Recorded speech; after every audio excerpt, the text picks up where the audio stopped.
माल ट्रकच्या धडकीत दिल्याने दूध उत्पादक शेतकरी जागीच ठार झाल्याची धक्कादायक घटना समोर येत असून भरधाव वेगाने जाणाऱ्या माल ट्रकने डेअरीमध्ये दूध घालून घराकडे जाताना दुचाकीला पाठीमागून जोराची धडक दिली।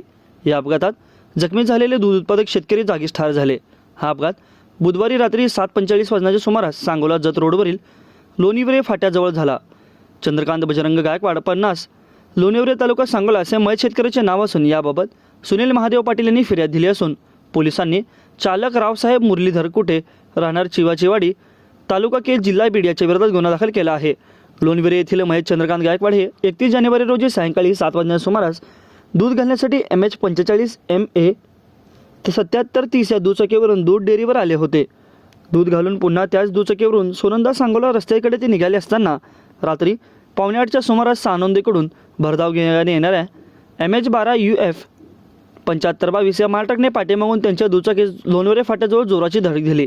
या अपघातामध्ये चंद्रकांत गायकवाड यांच्या डोक्यास पायास गंभीर मार लागून रक्तस्राव झाल्याने ते जागीच ठार झाले।